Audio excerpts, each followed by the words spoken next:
Today's topic is verbs used with the dative case. You'll be learning more about the dative case soon. Today, we're really only focusing on some verbs that always take dative objects. For now, let's define the dative case as the case you put nouns in when they answer the question about a sentence, to whom or for whom. For example, let's start with a question like, wie geht's? Literally, what you're asking is, how is it going for you? You're not asking, how are you going? And you aren't being gone by someone. It's going for you. So we need to use the dative case.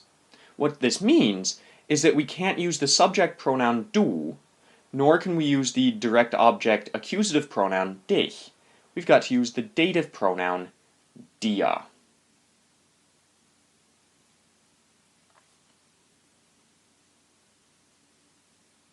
Similarly, if someone answered that question, they couldn't say, es geht ich gut, because they aren't doing the going. Nor are they being gone by es, they're not the direct object, so mich wouldn't work either.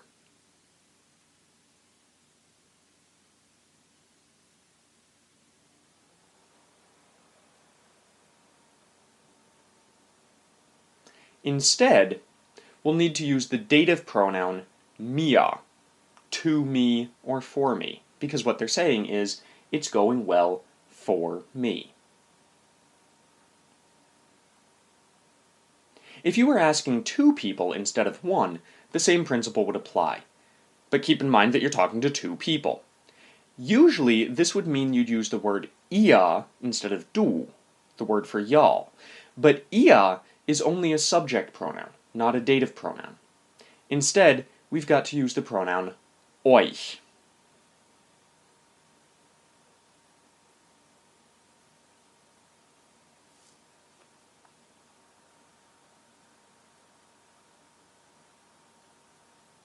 And when two people answer for themselves, they wouldn't say, es geht wir gut, because you can't say it's going well we.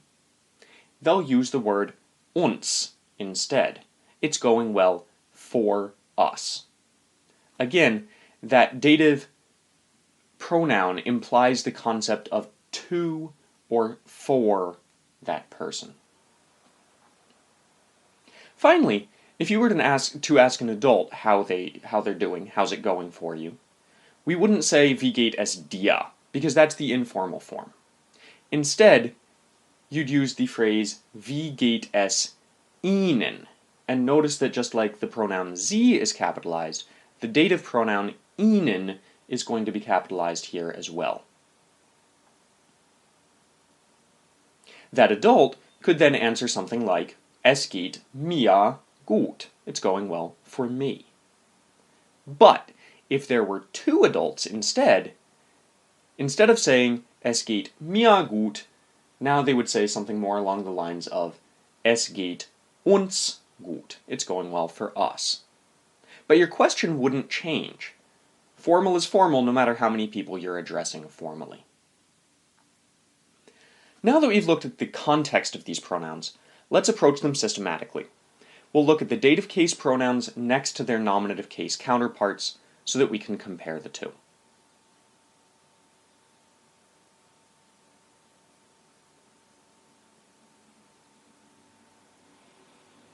You'll be very familiar with the pronouns listed under the nominative case. These are the ones you use to conjugate verbs, because they're subject pronouns.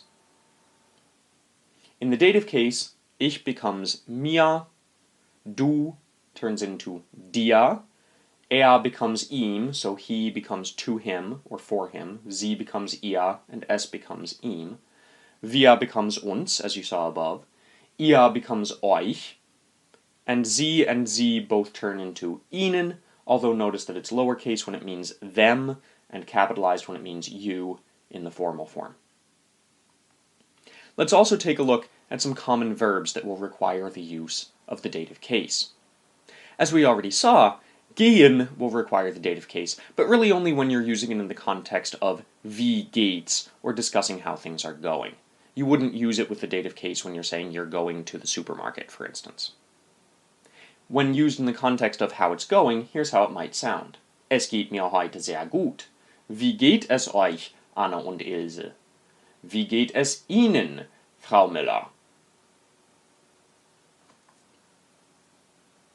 Another verb you're familiar with, gefallen, also requires use of the dative case, because things are likable to me or to us or to him, etc., implying that dative case.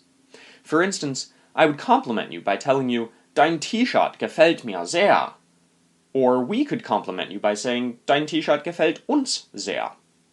Or I could say my father doesn't like a book by saying, Es gefällt ihm nicht. It's not likable to him. Or the game of chess is not likable to two people. Es gefällt ihnen nicht. To them.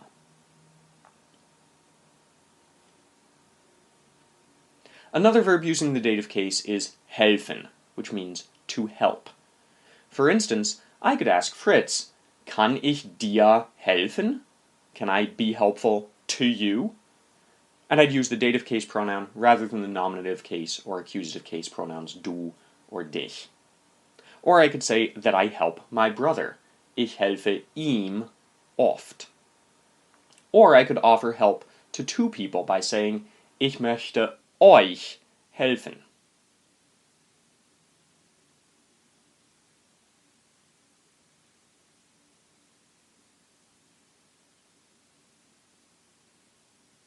Let's review how to use certain verbs with the dative case. First of all, we use the dative case in order to specify to whom or for whom things are happening in a sentence. Certain verbs, such as gehen, gefallen, and helfen, will require you to use the dative case after them to say to whom something is likable or helpful, or for whom it's going well, for instance. Finally, practice these dative case pronouns, mir, dir, ihm, ihr, uns, euch, and both forms of ihnen.